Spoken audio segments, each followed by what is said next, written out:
ఇంటి వెనుక కాకరకాయ పంట. ఆ సంవత్సరం చలికాలం చాలా దారుణంగా ఉంది. పగటిపూట కూడా సూర్యుడు మేఘాల వెనుక దాక్కుంటున్నాడు. సాయంత్రం అయితే చాలు తెల్లటి మంచు దూది పింజాల్లా రాలడం మొదలుపెట్టింది. పక్షులన్నీ తమ గూళ్లల్లో ఇళ్లల్లో ముడుచుకుని కూర్చున్నాయి. వేడివేడి పచ్చీలు పకోడీలు తప్ప ఇంకేమీ తినాలనిపించడం లేదు. ఇలాంటి చలి వాతావరణంలో ఒక ఉదయం తుని పిచ్చుక తన ఇంటి వెనక ఉన్న చిన్న ఖాళీ స్థలంలో ఏదో పని చేస్తూ కనిపించింది. ఆమె కూతురు బుజ్జి పిచ్చుక గజగజ వణుకుతూ తల్లి దగ్గరకొచ్చింది. అమ్మా, ఏంటమ్మా ఏది? ఈ కట్టు కట్టి చలిలో బయట ఏం చేస్తున్నావు? నా ముక్కు ఐస్ కట్టులా తయారైంది. ఇంట్లోకి వెళ్దాం పద. తుని పిచ్చుక నవ్వుతూ చేతిలోని విత్తనాలను మట్టిలో పెడుతూ, లేదే పుచ్చి, ఇది చూడు, ఇవి కాకరకాయ విత్తనాలు. మన ఇంటి వెనుక ఈ ఖాళీ స్థలంలో పాదు పెడదామని వచ్చాను. చలికాలంలో వేడివేడిగా కాకరకాయ వేపుడు తింటే ఎంత బాగుంటుందో. బుజ్జి పిచ్చుక ముఖం 100 వంకర్లు తిప్పుతూ, కాకరకాయ? అమ్మా, నీకు వేరే విత్తనాలే దొరకలేదా? అసలు చలికి చచ్చిపోతుంటే ఇప్పుడు ఈ చేతి విత్తనాలు నాటాలా? హాయిగా స్ట్రాబెర్రీలో ఆపిల్స్ వేయొచ్చు కదా, అవి తినడానికి తీయగా ఉంటాయి. తుని పిచ్చుక అమాయకంగా నవ్వుతూ, అయ్యో బుజ్జి, నీకు తెలీదు, కాకరకాయ చేదుగా ఉన్నా మన ఒంటికి చాలా మంచిది. ఇది దేవుడిచ్చిన మందు లాంటిది. ఇది తింటే రక్తం శుభ్రపడుతుంది. జలుబు, దగ్గు, గొంతు నొప్పి లాంటి రోగాలు మన దగ్గరకు కూడా రావు. మనం ఆరోగ్యంగా ఉండాలంటే చేదు కూడా తినాలి. మందులైతే మందుల షాప్ లో దొరుకుతాయి కదమ్మా, దానికి మనం ఈ మంచులో కట్టకట్టాలా? నా వల్ల కాదు బాబోయ్, ఆ చేదుకాయలు నువ్వే నాటుకో అంటూ బుజ్జి పిచ్చుక వణుకుతూ ఇంట్లోకి పరిగెత్తి వెచ్చని దుప్పటి కప్పుకుంది. తుని పిచ్చుక మాత్రం నవ్వుకుంటూ, ఈ పిల్లకు ఆరోగ్యం విలువ ఏం తెలుసు అనుకుంటూ ఆ మంచులోని శ్రద్ధగా పాదులు చేసి విత్తనాలు నాటింది. అలా రోజులు గడిచాయి. చలి మంచు పెరిగింది తప్ప తగ్గనే లేదు. పక్షుల గ్రామం మీద ప్రతిరోజు మంచు వర్షంలా కురుస్తుంది. కాని ఆశ్చర్యంగా తుని పిచ్చుక ఇంటి వెనుక కాకరకాయ పాదులు ఆ చలిని మంచును తట్టుకుని ఏపుగా పెరిగాయి. పచ్చని ఆకుల మధ్యలో చిన్న చిన్న ముచ్చటైన కాకరకాయలు వేలాడడం మొదలుపెట్టాయి. ఆ మంచు బిందువులు ఆ కాకరకాయల మీద ముత్యాల్లా మెరుస్తున్నాయి. తుని పిచ్చుక ఉదయాన్నే లేచి ఇంటి ముందు ఒక చిన్న బల్ల వేసి ఆ తాజా కాకరకాయలను అమ్మడం మొదలుపెట్టింది. తుని పిచ్చుక అటుగా వెళ్తున్న మహిగ్రద్దతో, మహిగారు రండి, తాజా కాకరకాయలు. ఈ చలికాలంలో తింటే ఒంట్లో వేడి పుడుతుంది, ఏ రోగాలు రావు. కిలో 10 గింజలే. మహిగ్రద్ద నవ్వుతూ, నీ అమాయకత్వమే నీ బలం తుని. నువ్వు చెప్పావంటే అందులో నిజం ఉంటుంది. ఈ చలికి మా ఇంట్లో అందరికి గొంతులు పట్టేశాయి. సరే, ఆ కాస్త చేదు మాకు పంచు, ఒక 1/2 కిలో ఇవ్వు. అలా పగటిపూట తుని వ్యాపారం సాదాసీదాగా సాగిపోయేది. కొందరు కొనేవారు, మరికొందరు అబ్బా చేదు మా వల్ల కాదు అని వెళ్లిపోయేవారు. అసలు కథ రాత్రిపూట మొదలయ్యేది. ఆ రోజు రాత్రి తుని పిచ్చుక బుజ్జి పిచ్చుక భోజనం చేసి దుప్పటి కప్పుకొని కూర్చున్నారు. బయట మంచు దట్టంగా కురుస్తుంది. సరిగ్గా అప్పుడే తలుపు చప్పుడైంది. టక్ టక్ అంటూ. ఈ చలిలో ఈ టైంలో ఎవరొచ్చారు అంటూ వెళ్లి తలుపు తీసింది. బయట చిచ్చుకాకి తన కొడుకు చిన్నుకాకితో సహా గజగజ వణుకుతూ నిలబడి ఉంది. చిచ్చుకాకి కావాలని ఇంకాస్త ఎక్కువగా వణికింది. చిచ్చుకాకి దొంగ నటనతో, అమ్మతోనే నువ్వు హాయిగా వెచ్చగా ఇంట్లో కూర్చున్నావు. నా పరిస్థితి చూడు, ఈ చలికి బయటికి రాలేక ఇంట్లో ఉండలేక అబ్బా నా నడుపు విరిగిపోతుంది. తుని పిచ్చుక కంగారుగా, అయ్యో ఏమైందక్కా, ఎందుకలా వణుకుతున్నావు? లోపలికి రా, ముందు ఈ వేడి నీళ్లు తాగు. చిచ్చుకాకి లోపలికొస్తూ సోఫాలో కూలబడుతూ, ఏం చెప్పమంటావులే తుని, మా చిన్నగాడికి పొద్దుట నుండి గొంతు నొప్పిగా ఉంది. ఈ చలికి మరీ ఎక్కువైపోయింది. పక్కింటి వాళ్ళు చెప్పారు, కాకరకాయ రసం వేడి చేసి పట్టిస్తే గొంతు నొప్పి తగ్గుతుందట. నీ దగ్గర కాకరకాయలున్నాయని గుర్తొచ్చి ఈ చలిలో నా నడుము నొప్పిని కూడా లెక్క చేయకుండా పరిగెత్తుకుని వచ్చాను. తుని పిచ్చుక వెంటనే, అవునా, నిజమే అక్క, కాకరకాయ అన్ని రోగాలకు మందే. గొంతు నొప్పేంటి, ఎలాంటి నొప్పినైనా లాగేస్తుంది. ఇప్పుడే కోసిస్తానుండు. తుని పిచ్చుక ఆ రాత్రి చలిలో బయటికెళ్లి టార్చ్ లైట్ వేసుకుని పాదుకు ఉన్న పెద్ద పెద్ద కాయలను కోసుకొచ్చి ఒక పెద్ద సంచి నిండా చిచ్చుకాకి చేతిలో పెట్టింది. చిచ్చుకాకి ఆ సంచిని చూసి కళ్ళు మెరిసిపోయాయి. కాని పైకి నటిస్తూ, అయ్యో, నా చిన్న కోసం 2 కాయలు అడగదామని వస్తే నువ్వు సంచి నిండా ఇచ్చావే. నువ్వు దేవతవి తుని, నీ రుణం ఎలా తీర్చుకోను? పర్వాలేదులే అక్క, పిల్లల ఆరోగ్యం ముఖ్యం కదా, జాగ్రత్త. చిచ్చుకాకి సంతోషంగా వెళ్లిపోయిన తర్వాత బుజ్జి పిచ్చుక తల్లి దగ్గరకొచ్చింది. అమ్మా, నీకేమైనా అర్థమవుతుందా? చిచ్చు ఆంటీకి గొంతు నొప్పి తగ్గడానికి 2 కాయలు చాలు. నువ్విచ్చిన సంచితో వాళ్ళు వారం రోజులు హాయిగా కూరండుకోవచ్చు. పొద్దున్న షాప్ లో కొనమంటే కొనలేదు, ఇప్పుడు ఫ్రీగా పట్టుకెళ్ళింది చూడు. అయ్యో పాపం బుజ్జి, వాళ్ళు కష్టంలో ఉన్నారు కదా, రాత్రిపూట అడిగారంటే అది నిజంగా అవసరమైతేనే కదా మనం ఆదుకోవాలి. నాకు నాకెందుకో ఇది కష్టంలో అనిపించడం లేదు, పక్క ప్లాన్ లో అనిపిస్తుంది అంది తల ఊపుతూ. ఇక మరుసటి రోజు రాత్రి మంచు ఇంకాస్త ఎక్కువగా కురుస్తుంది. తుని పిచ్చుక బుజ్జి పిచ్చుక నిద్రకు ఉపక్రమిస్తూ ఉండగా మళ్లీ తలుపు చప్పుడైంది. టక్ టక్ మని తుని పిచ్చుక తలుపు తీసింది. ఈసారి చోటు చిలుక తన కొడుకు బన్ను చిలుకతో సహా నిలబడి ఉంది. తుని చెల్లి, సారీనే, ఈ టైంలో డిస్టర్బ్ చేసినందుకు. మా బన్ను గడు పొద్దుట నుండి కడుపు నొప్పితో విలువలలాడిపోతున్నాడు. ఏదో అజీర్తి చేసినట్టుంది. పగలు స్కూల్లో ఏది పడితే అది తింటాడు. బన్ను చిలుక పక్క నుండి తల్లి చెవిలో, అమ్మా, నా కడుపు నొప్పి కాదు, పొద్దున నువ్వు పెట్టిన చద్దన్నం అరకక ఆకలేస్తుంది. చోటు చిలుక బన్నుని గిల్లుతూ, ఉండ్రా, పెద్దవాళ్ళు మాట్లాడుతుంటే.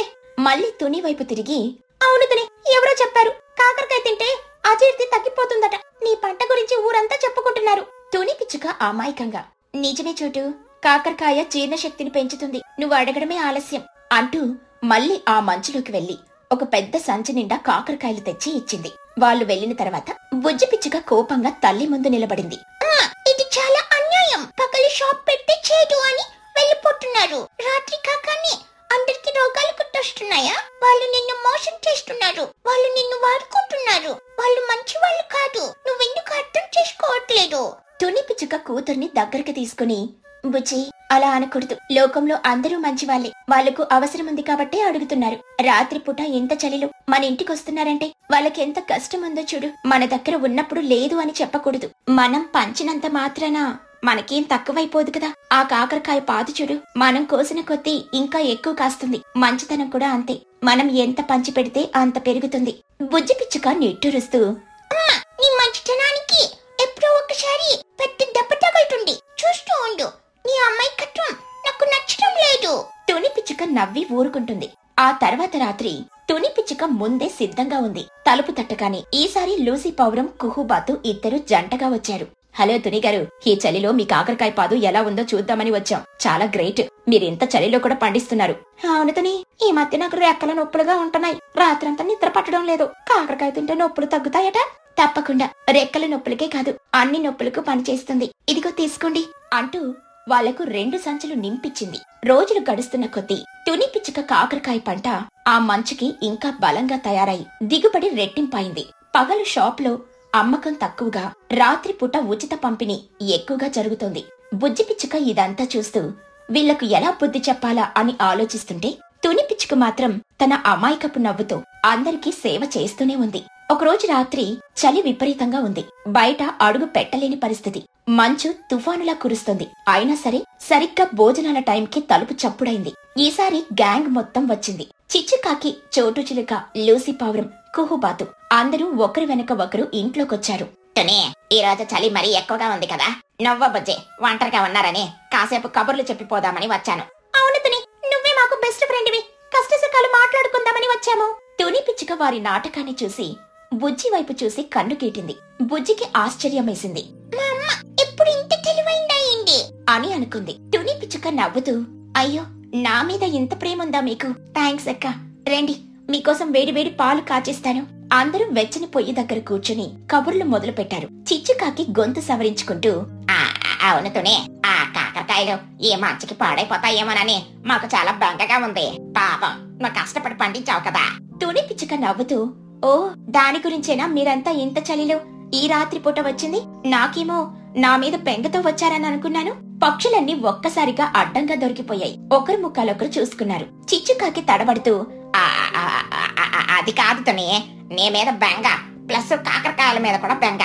తుని పిచ్చుక గంభీరంగా కాని ప్రేమగా, చూడండక్క, మీరు నా స్నేహితులు. నా పంట మీ ఆరోగ్యం కోసం ఉపయోగపడితే అంతకంటే సంతోషం ఏముంటుంది? కానీ దానికోసం మీరు ప్రతి రాత్రి ఈ చలిలో మంచులో నా ఇంటికి రావాల్సిన అవసరమే లేదు. నా దగ్గర కబుర్లు చెప్పి, లేనిపోని రోగాలు అబద్ధం చెప్పి నన్ను మోసం చేయాల్సిన అవసరం అంతకంటే లేదు. అందరూ తలలు సిగ్గుతో దించుకున్నారు. బుజ్జి పిచ్చుక ఆశ్చర్యంగా, గర్వంగా తల్లి వైపు చూస్తోంది. రేపటి నుండి మీరెవరూ ఈ రాత్రి పూట ఇంత కష్టపడద్దు. పొద్దున్నే నేను ఇంటి ముందు షాప్ పెడతాను కదా, మీరందరూ అక్కడికే రండి. మీకు రోజు కావలసినన్ని కాకరకాయలు నేనే ఉచితంగా ఇస్తాను. చిచ్చుకాకి సిగ్గుతో, ఉచితంగానా? అవునక్క, ఉచితంగానే. కానీ ఒక షరతు, రాత్రి పూట వచ్చి నన్ను పొగడకూడదు, అబద్ధాలు చెప్పకూడదు. పగటి పూట వచ్చి నిజాయితీగా తుని మాకు కూరగాయలు కావాలి అని అడగండి, మనస్ఫూర్తిగా ఇస్తాను. అబద్ధం చెప్పి తీసుకుంటే ఆ కూర మీ వంటికి పట్టదు కదా. పైగా రేపటి నుండి రోగాలు నొప్పులు అని అబద్ధం చెప్పకండి. తుని నీ కాకరకాయ వేపుడు తినాలనిపించింది అని నిజం చెప్పండి, అప్పుడు ఇంకా సంతోషంగా ఇస్తాను. తుని పిచ్చుక మాటలు తూటాల్లా తగిలాయి. అందరూ తమ తప్పు తెలుసుకున్నారు. తుని అమాయకురాలు కాదని, ఆమెది అపారమైన మంచితనమని, ఆ మంచితనాన్ని అలుసుగా తీసుకున్నామని సిగ్గుపడ్డారు. నన్ను క్షమించుతూనే, నీ మంచితనాన్ని మేము అలుసుగా తీసుకున్నాం. మాకు ఉచితంగా వద్దు. రేపటి నుంచి మేమే నీ షాపు దగ్గర మొదటి కస్టమర్లమై నిలబడి డబ్బులిచ్చి కొనుక్కుంటాము. తుని పిచ్చుక నవ్వుతూ, డబ్బులొద్దక్క, మీరు నాకు స్నేహితులే కదా, పంచుకుందాం, అదే అసలైన ఆరోగ్యం. ఇక ఆ రోజు రాత్రి అందరూ సంతోషంగా మనసులోని భారం దించుకుని వెళ్లారు. బుజ్జి పిచ్చుక తల్లిని గట్టిగా కౌగిలించుకుని, అమ్మా నువ్వు సూపర్, ఈ రోజు నువ్వు నిజంగా దేవుడివి. వాళ్ళకెంత బాగా బుద్ధి చెప్పావో. నువ్వు అమాయకురాలివి కాదు, చాలా తెలివైన దానివి. తుని పిచ్చుక కూతురి తల నిమురుతూ, బుద్ధి చెప్పడం కాదే బుజ్జి, మనసులో ఉన్నది చెప్పానంతే. మంచితనం అంటే మోసపోవడం కాదు, మంచితనం అంటే అవతలి వాళ్ళు మారే అవకాశం ఇవ్వడం, క్షమించడం. బుజ్జి పిచ్చుక ఆ రోజు తన తల్లి దగ్గర ఒక కొత్త పాట నేర్చుకుని సంతోషంగా నిద్రపోయింది. ఆ రాత్రి కురిసిన మంచు కూడా వారికి వెచ్చగా అనిపించింది. తుని బుజ్జిల ఆవుల పెంపకం. తుని పిచ్చుక తన చిన్న పొలంలో ఒంటరిగా కష్టపడుతోంది. కాని ఈ సంవత్సరం పంట సరిగ్గా పండలేదు. గింజలు చాలా తక్కువగా వచ్చాయి. తన కూతురు బుజ్జి పిచ్చుక భవిష్యత్తు గురించి ఆలోచిస్తుంటే ఆమె గుండె దిగులుగా మారింది. దూరంగా ఒక పెద్ద చెట్టు కింద బుజ్జి పిచ్చుక మరియు బన్ను చిలుక కళ్ళు మూసుకుని కూర్చున్నారు. ఒరే పనుక, నాకు కలలో వేడి వేడి జిలేబీలు కనిపిస్తున్నాయి. నీకేం కనిపిస్తుంది? నా కలలో ఆ జిలేబీల పక్కన ఉన్న బాదం పాలు కనిపిస్తున్నాయి బుజ్జే. ఆ వాసన. తుని పిచ్చుక తనలో తాను నిట్టూరుస్తూ, ఈ పిల్లకి తిండి ధ్యాస తప్ప వేరే ఆలోచనే లేదు. పంట పండలేదు. ఇంట్లో ఉన్న గింజలు మరో 10 రోజులకు కూడా రావు. ఏదైనా కొత్త పని మొదలు పెట్టకపోతే మా బతుకులు కష్టమే. అలా ఆలోచిస్తూ ఇంటికొస్తూ ఉండగా తుని పిచ్చుకకు గ్రామ పెద్ద మహీగ్రద్ద గారి ఇంటి ముందు కట్టి ఉన్న ఆవు కనిపించింది. దాన్ని చూడగానే తుని పిచ్చుక మదిలో ఒక మెరుపు మెరిసింది. అవును, ఇదే సరైన ఆలోచన.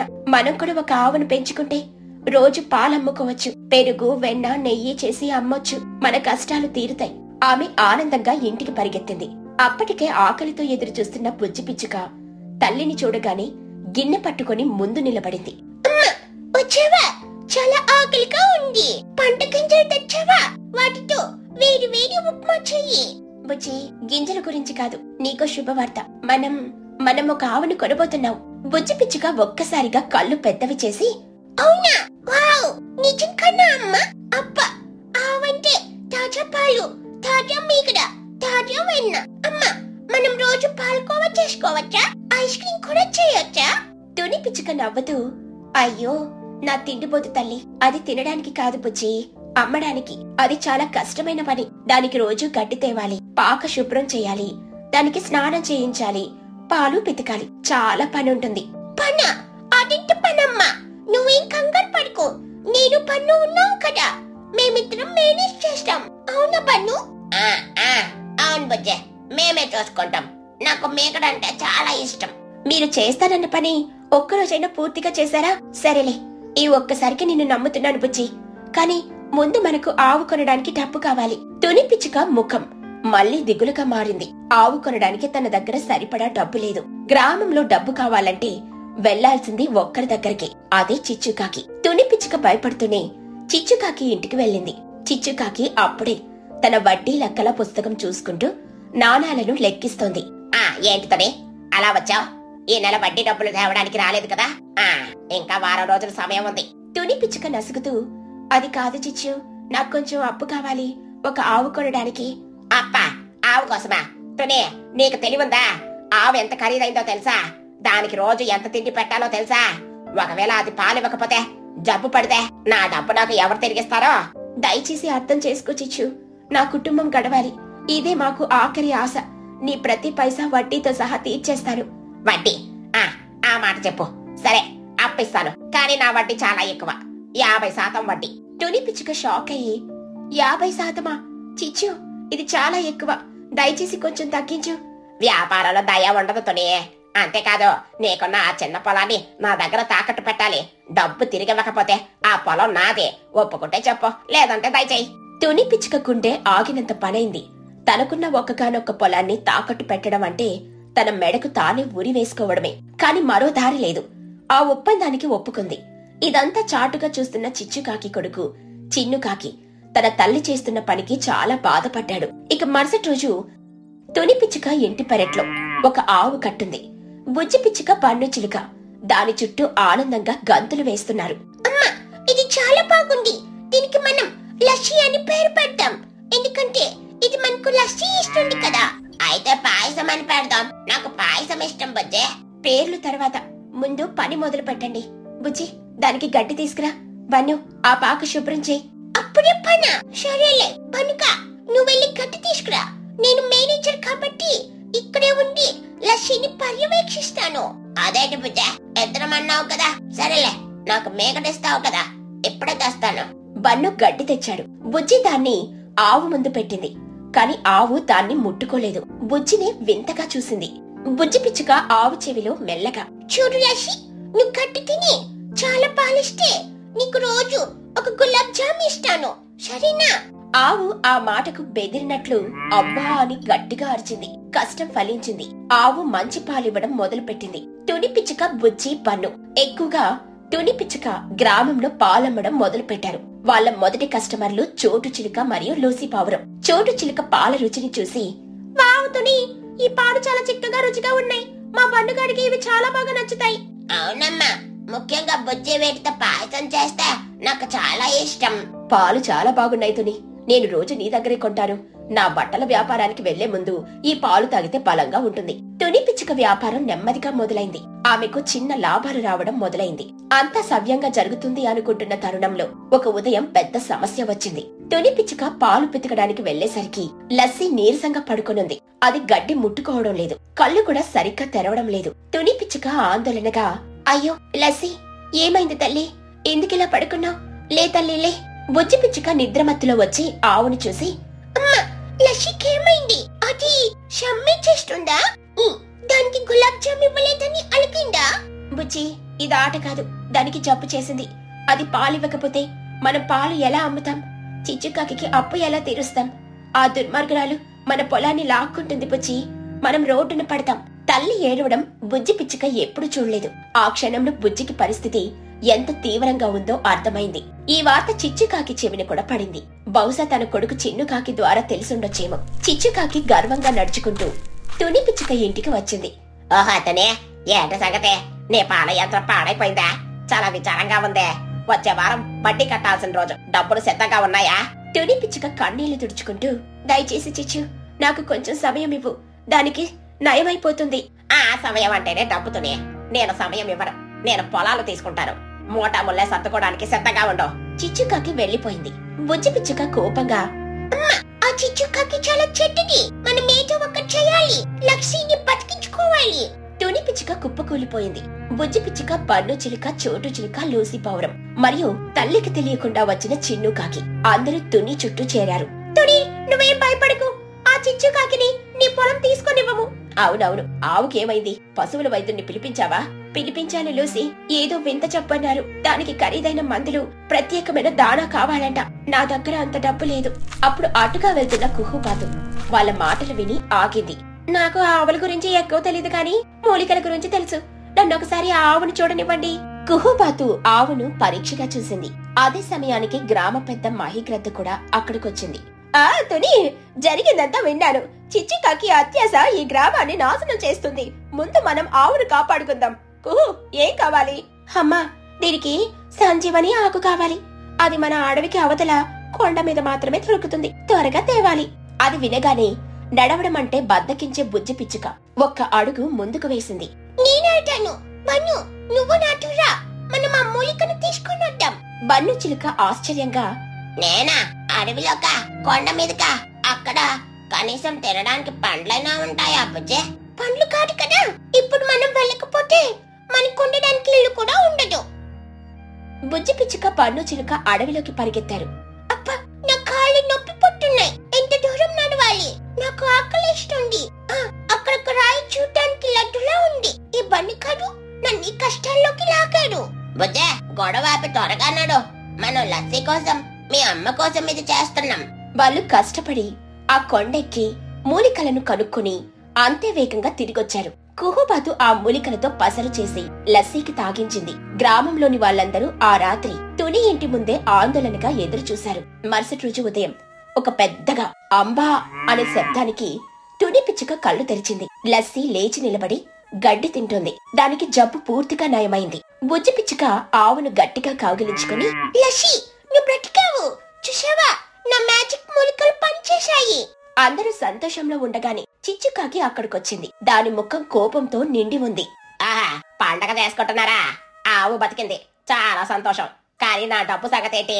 ఈ రోజే గడువు. డబ్బు కడతావా లేక పొలం కాగితాలు ఇస్తావా? మహీగ్రద్ద ముందుకొచ్చి, ఆగు చిచ్చు, అంత తొందర దేనికి? మహిగారు, ఇది వ్యాపారం. మీ పెద్ద రకం ఇందులో చూపించకండి. ఇది వ్యాపారమే. తుని, నువ్వు చిచ్చుకి ఎంత బాకీ ఉన్నావు? తుని పిచ్చుక భయపడుతూనే అసలు వడ్డీ కలిపి చెప్పింది. సరే, ఆ డబ్బు నేనిస్తాను. ఏంటి? అవును, నేను తుని అప్పు తీరుస్తాను. దానికి బదులుగా తుని పిచ్చుక రాబోయే 1 సంవత్సరం పాటు నేను కొత్తగా పెట్టబోతున్న మహి మిఠాయి బండారుకు పాలు సరఫరా చేస్తుంది. ఇది నా పెట్టుబడి. అవును, నేను కూడా పెట్టుబడి పెడతాను. నా పన్నుకి రోజు పాయసం కావాలి కదా. చిచ్చుకాకి కోపంతో ఊగిపోతూ, మీరంతా కలిసి నా వ్యాపారం దెబ్బతీయాలని చూస్తున్నారా? అమ్మో, ఇది కుట్ర కాదు, దీన్నే పొరుగు ధర్మం అంటారు. నువ్వు కూడా ఎప్పుడైనా ప్రయత్నించి చూడు. తన సొంత కొడుకే తనకు వ్యతిరేకంగా మాట్లాడడంతో చిచ్చుకాకి అవమానంతో తలదించుకుని కోపంగా అక్కడి నుండి వెళ్లిపోయింది. తుని పిచ్చుక కష్టాలు తీరాయి. ఆమె అప్పు నుండి విముక్తురాలైంది. ఇప్పుడు తన వ్యాపారం గ్రామ సహకారంతో నడుస్తోంది. లస్సీ ఆరోగ్యంగా ఉంది. రోజు పుష్కలంగా పాలిస్తోంది. బుజ్జి తల్లి, నిన్ను చూస్తుంటే నాకు చాలా గర్వంగా ఉంది. నువ్వు ఈ రోజు చాలా కష్టపడ్డావు. నా కూతురు మారిపోయింది. అదెంత పనమ్మా, నా మేనేజ్మెంట్ అంతా. సరే, ఇప్పుడు నా జీతం సంగతి చెప్పు. తుని పిచ్చుక నవ్వుతూ, జీతమా? అవును, నేను మేనేజర్ అంటే నేను, మరియు నా అసిస్టెంట్ అంటే పన్ను. మా ఇద్దరికి జీతం కావాలి. డబ్బులొట్లే. మహిగారి కొత్త మిఠాయి దుకాణం తెచ్చారు కదా, అక్కడ నుండి వేడి వేడి జిలేబీలు ఇప్పించు. అవునంటే, అసిస్టెంట్ కి కొంచెం అదనంగా రబ్బరీ కూడా. తుని పిచ్చుక గట్టిగా నవ్వి తన కూతుర్ని ప్రేమగా దగ్గరకు తీసుకుంది. ఆ ఆవుల పెంపకం వ్యాపారం కేవలం డబ్బునే కాదు, గ్రామంలోని అందర్నీ మరియు తన బద్ధకస్తురాలైన కూతుర్ని కూడా దగ్గర చేసింది.